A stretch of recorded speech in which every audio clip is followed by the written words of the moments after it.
Welcome to The Explainer. Today, we're unpacking a really complex, deeply confusing psychological pattern.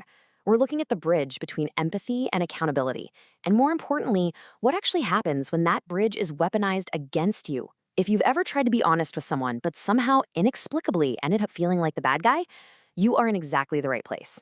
Grab a comfy seat, take a deep breath, and let's untangle this together. Okay, let's dive into this. Have you ever experienced this completely disorienting moment? You try to hold someone accountable for a real, tangible harm they've caused, and suddenly they're the one suffering. It leaves you paralyzed with this profound, heavy guilt, right? You try to address their behavior, and immediately they play the victim. It's a dizzying experience. It can literally make you question your own reality and even your own kindness. I really want to validate that feeling for you right now. It is confusing, it's paralyzing, and you are absolutely not crazy for feeling stuck in it. Section 1. The compassion trap.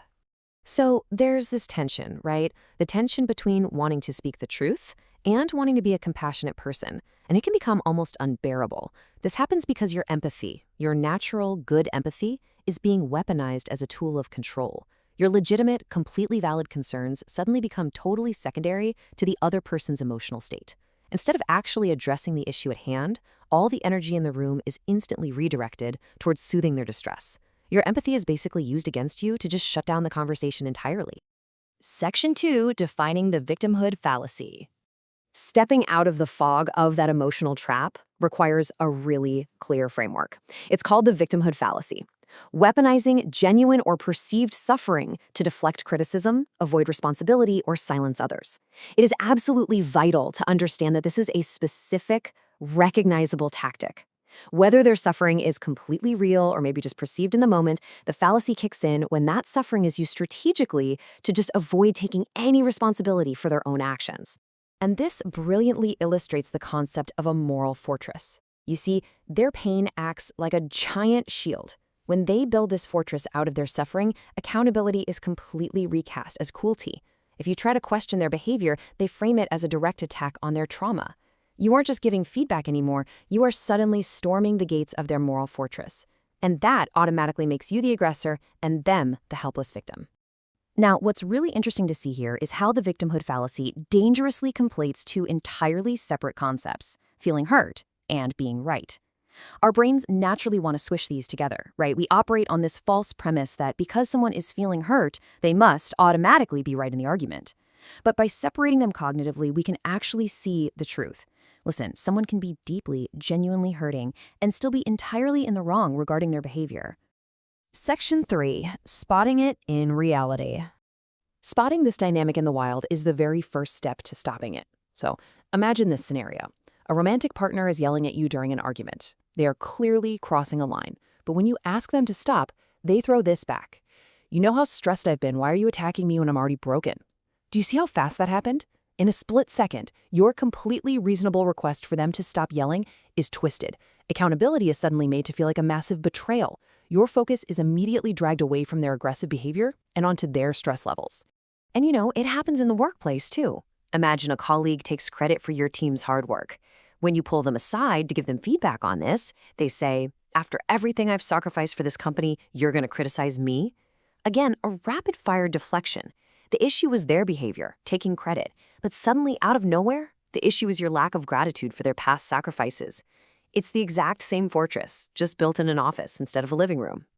Section 4, your 3-step toolkit.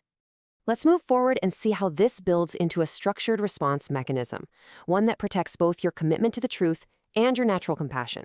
Step 1 is to validate their pain without accepting the deflection. Step 2 is to gently but firmly separate their suffering from their behavior. And step 3 is to reaffirm that your care for them actually includes honesty. It is a brilliant, structured way to dismantle that fortress without attacking the person inside. So the crucial point is knowing exactly what to say in practice. For step 1, you say, I see that you're hurting and I care. You're establishing safety. For step 2, you say, your pain is real, but it doesn't erase the impact of what happened. Boom. You are splitting the feeling hurt from the being right.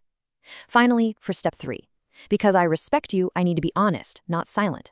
Actually, this is absolutely not about dismissing their feelings. It is about refusing to let their pain be used as a free license to avoid personal growth. Section 5, redefining true compassion. We really need to redefine what it means to be compassionate. The old definition told us that compassion meant giving people a pass when they were hurting. But the new paradigm is beautifully simple. Healing and honesty coexist. They do not compete. True compassion holds space for both their pain and their accountability at the exact same time. You do not have to choose between being a kind person and expecting respectful behavior. You deserve relationships built on this solid foundation, where your truth isn't sacrificed on the altar of someone else's unmanaged pain. You are seen, you are valued, and your honest thoughts absolutely matter. But this leaves us with a chilling final thought. We've talked about what to do when they use their genuine pain as a shield. But what happens when they stop using victimhood as a shield altogether and instead rewrite history entirely? What happens when the harm is flat out denied, the past is rewritten, and you are painted as the aggressor? How do you stay grounded when reality itself is inverted? Well, that is the denial and role reversal fallacy, and it's exactly what you need to be prepared for next. So keep exploring, stay curious, and whatever you do, never let go of the truth.